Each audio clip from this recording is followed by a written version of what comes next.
Hi అండి. అందరికీ నమస్కారం. Welcome to my channel. ఈ వీడియోలో ఏపీ ప్రభుత్వ పెన్షనర్లు ఈ మార్చి నెల పే స్లిప్‌లో గమనించవలసిన ముఖ్యమైన వివరాల గురించి ఈ వీడియోలో తెలుసుకుందాము. ముఖ్యంగా అప్డేట్ ఏంటంటే, మార్చి నెలకు సంబంధించి పెన్షనర్స్ యొక్క పే స్లిప్స్ అయితే అందుబాటులోకి వచ్చాయి. ఇదొక శుభవార్తగా పరిగణించవచ్చు. ఎప్పటిలాగే ఈ మార్చి నెల పే స్లిప్ కూడా మీరు మీ మొబైల్ ఫోన్‌లో గానీ, లేదంటే కంప్యూటర్‌లో గానీ డౌన్‌లోడ్ చేసుకొని, అందులో ఉన్నటువంటి గమనించదగ్గ విషయాలైతే కొన్ని ఉన్నాయి. అవేంటనేది చూద్దాము. వీడియో అయితే ఎక్కడే గానీ స్కిప్ చేయకుండా ఎండ్ వరకు చూసేయండి. అప్పుడే ఇన్ఫర్మేషన్ పూర్తిగా అర్థమవుతుంది. అలాగే వీడియో చూస్తున్న ప్రతి ఒక్కరు లైక్ చేయండి ఫ్రెండ్స్. ఈ వీడియోని తోటి ఉద్యోగ, పెన్షన్ మిత్రులతో అయితే షేర్ చేయండి. కొత్తగా మన ఛానల్ చూస్తున్నవారు ఇంకా ఎవరైనా సబ్స్క్రైబ్ చేసుకోకపోతే వెంటనే మన ఛానల్‌ని సబ్స్క్రైబ్ చేసుకోండి. సబ్స్క్రైబ్ చేసుకోవడం వల్ల నేను చేసే ప్రతి ఒక్క వీడియో మీ వరకు రీచ్ అవుతుంది. ఇక ఆలస్యం చేయకుండా వివరాల్లోకైతే వెళ్ళిపోదాము.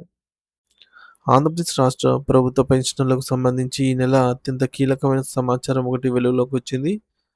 సాధారణంగా ప్రతి నెల పెన్షన్లు పంపిణీ చేసే ముందుగా ప్రభుత్వం ఆన్‌లైన్ ద్వారా పే స్లిప్స్‌ను విడుదల చేస్తుంది. అయితే ఈ నెలలో ఎవరికైనా తమ పే స్లిప్స్ జనరేట్ కాలేదు అంటే దాని వెనుక ఉన్నటువంటి ప్రధాన కారణాన్ని పెన్షనర్లు వెంటనే గుర్తించాలి.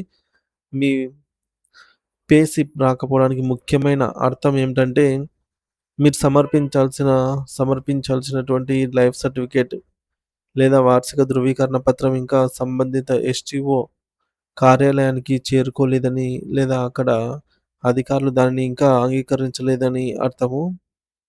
సో, అలా గ్రహించాలి. మరి ప్రభుత్వం నిబంధనల ప్రకారంగా పెన్షనర్లు ప్రతి ఏటా తాము జీవించి ఉన్నామని నిరూపించుకోవడానికి ఈ యొక్క లైఫ్ లైఫ్ సర్టిఫికేట్స్‌ను సమర్పించవలసి ఉంటుంది. మరి ఒకవేళ ఈ యొక్క ప్రక్రియలో ఏమైనా సాంకేతిక లోపం తలెత్తితే లేదా గడువు ముగిసినా మీరు దీన్ని అప్డేట్ చేయకపోతే ట్రెజరీ సాఫ్ట్‌వేర్ ఆటోమేటిక్‌గా మీ పే స్లిప్ జనరేట్ చేయదనమాట. నిలిపివేస్తుంది. దీనివల్ల మీ నెలవారీ పెన్షన్ రాకలో జాప్యం జరిగే అవకాశం ఉంది. అటువంటి పరిస్థితి ఎదుర్కొంటున్న పెన్షనర్లు ఏమాత్రం ఆలస్యం చేయకుండా వెంటనే స్పందించాల్సి ఉంటుంది. మీ యొక్క పే స్లిప్ ఆన్‌లైన్‌లో కనిపించకపోతే వెంటనే మీ పరిధిలోకి వచ్చేటటువంటి ఎస్‌టిఓ కార్యాలయానికి స్వయంగా వెళ్లి, అక్కడ ఉన్నటువంటి అధికారులను సంప్రదించాలి. మీ సమస్యను వారికి వివరించి, మీ లైఫ్ సర్టిఫికేట్ అప్డేట్ అయ్యిందో లేదో సరిచూయించుకోవాలి. అవసరమైతే మీ వద్ద ఉన్నటువంటి పీపీఓ నంబర్, ఆధార్ కార్డ్ మరియు బ్యాంకు వివరాలను వెంటనే తీసుకెళ్లడం మంచిది. ఎందుకంటే మార్చి నెల అనేది ఆర్థిక సంవత్సరం ముగింపు సమయం కాబట్టి, ఈ సమయంలో లెక్కలన్నీ కూడా పక్కాగా ఉండాలి. ఒకవేళ మీ లైఫ్ సర్టిఫికేట్ ఆన్‌లైన్‌లో అప్‌లోడ్ కాకపోతే, అక్కడికక్కడే అధికారుల ద్వారా దానిని పూర్తి చేయించుకొని, మీ యొక్క పెన్షన్ ప్రక్రియను పునరుద్ధరించుకోవచ్చు. ఇలా చేయటం వల్ల వచ్చే నెలలో ఎటువంటి ఇబ్బందులు లేకుండా మీ పెన్షన్ ఖాతాలో జమవుతుంది. ఆంధ్రప్రదేశ్ ప్రభుత్వ పెన్షనర్స్ మార్చి నెల పే స్లిప్‌లలో ఉన్నటువంటి కొన్ని ముఖ్యమైన మార్పులను మరియు వివరాలను గమనించవలసి ఉంటుంది. సో, మరీ ముఖ్యంగా మార్చి నెల పెన్షన్ వివరాలకు సంబంధించి సీఎఫ్ఎంఎస్ పోర్టల్ వెబ్‌సైట్‌లో తాజా అప్డేట్‌ను పొందుపరిచారు. ఈ సీఎఫ్ఎంఎస్ పోర్టల్ అనేది ప్రభుత్వ చెల్లింపులన్నిటిని పర్యవేక్షించే ఒక పారదర్శకమైన వేదిక.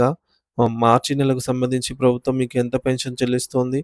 అందులో ఏమైనా కోతలున్నాయా? లేదా ఏమైనా అదనపు ప్రయోజనాలు జత చేయబడ్డాయనే పూర్తి సమాచారాన్నయితే ఈ వెబ్‌సైట్‌లో అందుబాటులో ఉంటుంది.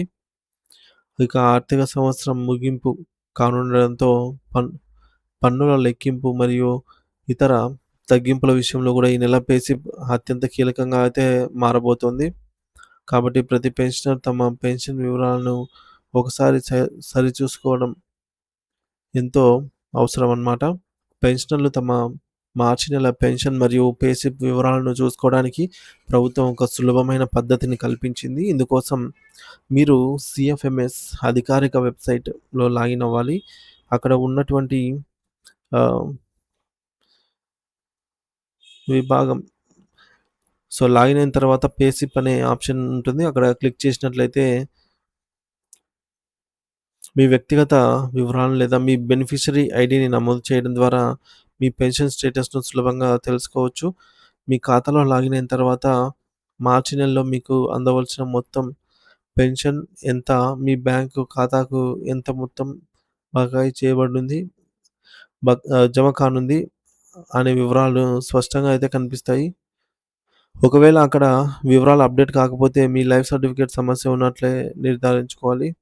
మరి ఈ డిజిటల్ విధానం వల్ల పెన్షనర్స్ ఆఫీస్‌లో చుట్టూ తిరగాల్సిన అవసరం లేకుండా తమ స్మార్ట్ ఫోన్ లేదా కంప్యూటర్ ద్వారానే కూర్చొని ఇంట్లోనే అన్ని వివరాలను కూడా పరిశీలించుకోవచ్చు.